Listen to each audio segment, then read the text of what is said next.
लाल ईंटों से कई ज्यादा मजबूत सीमेंट ईंट, कर्व स्टोन और पीवर ब्लॉक के लिए दिए गए नंबर पर संपर्क करें। Sagar bricks industry, Badgaon Bhila road, Khandwa.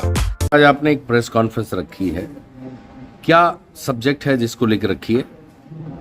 ये प्रेस वार्ता बेसिकली राष्ट्रीय शिक्षा नीति के 3 साल होने पर, उसमें राष्ट्रीय शिक्षा नीति के बाद हमारी शिक्षा व्यवस्था में जो परिवर्तन आया है, जो चेंज आया है, उससे हम अवगत कराना चाह रहे थे कि राष्ट्रीय शिक्षा नीति 2020 में जब शुरू हुई थी तो उसके बाद हमने जो परिवर्तन किया है, प्री प्राइमरी की जो क्लासेज हैं वो भी आई हैं, जो पहले नहीं थी। पहले जो हमारी एजुकेशन थी वो फर्स्ट क्लास से शुरू होती थी, लेकिन राष्ट्रीय शिक्षा नीति के बाद प्री प्राइमरी के 3 साल भी जोड़ दिए गए हैं, जिसको केंद्रीय विद्यालय संगठन ने बाल वाटिका 1, बाल वाटिका 2, बाल वाटिका 3 नाम दिया है।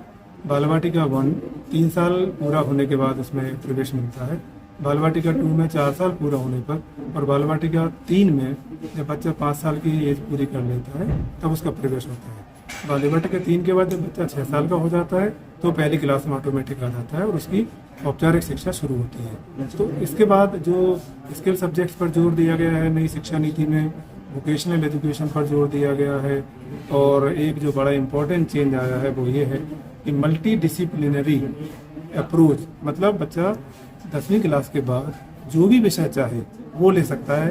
पहले क्या था, विज्ञान संकाय में कुछ लिमिटेड विषय थे, लेकिन अब विज्ञान संकाय के साथ विषयों की कोई लिमिट नहीं रही, बच्चे को जो भी पढ़ना है वो पढ़ सकता है।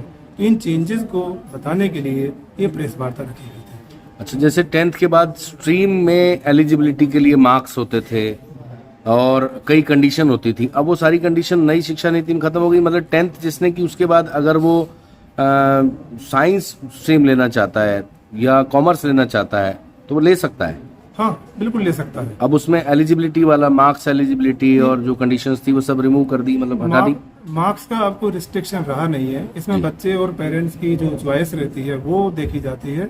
उसके साथ ही 10वीं क्लास में बच्चे का जो परफॉर्मेंस रहा उसको भी मद्देनजर रखा जाता है, क्योंकि उसी बेस पर हम ये डिसाइड कर सकते हैं कि इस बच्चे का रुझान किस विषय की तरफ है। बाकी मार्क्स का जो परसेंटेज का जो बंधन था वो अभी नहीं रहा।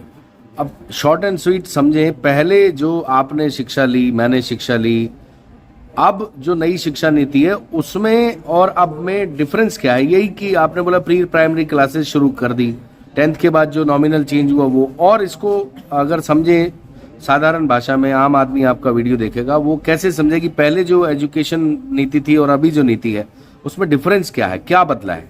बेसिक क्रिटिकल थिंकिंग, पहले जो एग्जामिनेशन पैटर्न था उसमें इस टाइप के क्वेश्चंस आते थे कि बच्चा कई बार उसको अगर पूरा नहीं समझ पा रहा, रट करके भी वो जवाब दे करके नंबर ले सकता था। लेकिन आजकल जो चेंज आया है वो लर्निंग पर, स्टूडेंट सेंट्रिक फोकस पर जोर दिया गया है कि अगर विषय वस्तु को बच्चा नहीं समझा तो कुछ क्वेश्चन सीबीएसई ने ऐसे रखे हैं जो क्रिटिकल बेस्ड, तार्किक बेस्ड रहे हैं कि अगर समझेंगे तभी बच्चा उन क्वेश्चन को सॉल्व कर पाएगा।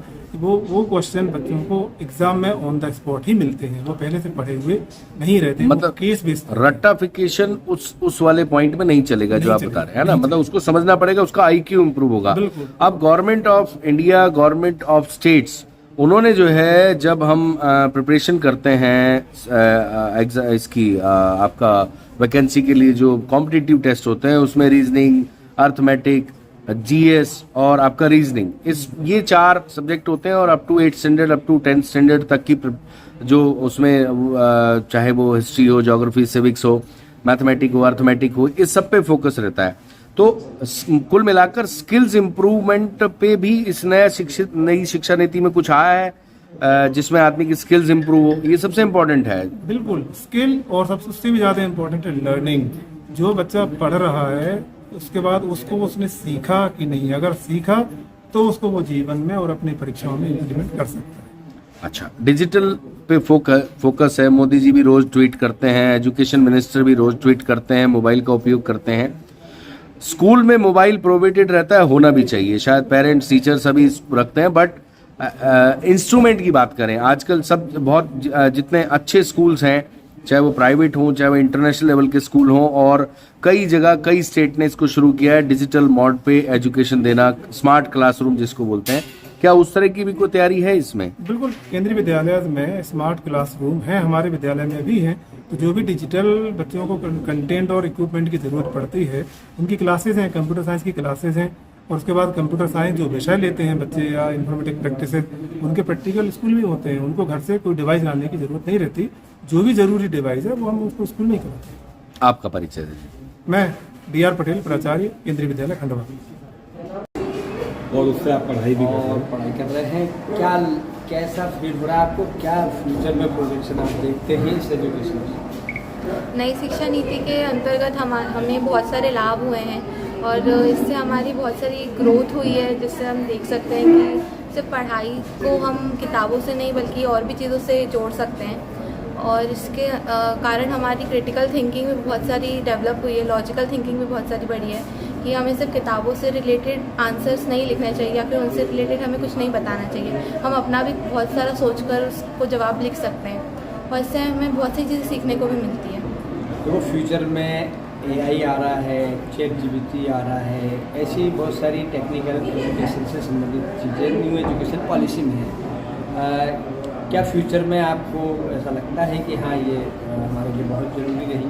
हाँ, ये AI वगैरह हमें बहुत सारी हेल्प कर सकती है, क्योंकि कुछ चीज़ें हैं जो हम डायरेक्ट नहीं दिखा सकते हैं, लेकिन AI के थ्रू हम उस चीज़ों को देख सकते हैं, उनको समझ सकते हैं कि 3D चीज़ें आजकल हम देखते हैं, तो उसमें हमें बहुत सारी नॉलेज पता चलती है कि कैसे हम किसी चीज़ को इमेजिन कर सकते हैं और कैसे क्या चीज़ दिखेगी आगे जाके अगर हम किसी चीज़ को बनाते हैं तो फिर उससे रिलेटेड। क्या नाम है आपका? मेरा नाम विंध्या वैश्य है। क्लास 12th है। जी हाँ, अब दांतों की बत्तीसी की समस्या से पाएं निजात। बार बार बत्तीसी निकालने और बैठाने की झंझट से पाइए मुक्ति। अब फिक्स बत्तीसी इम्प्लांट के द्वारा लगवाएं अपने ही शहर खंडवा में। जब डॉक्टर दिनेश गुजर हैं, तो टेंशन किस बात की। अधिक जानकारी के लिए संपर्क करें गुजर dental clinic, Pandhana road, Khandwa.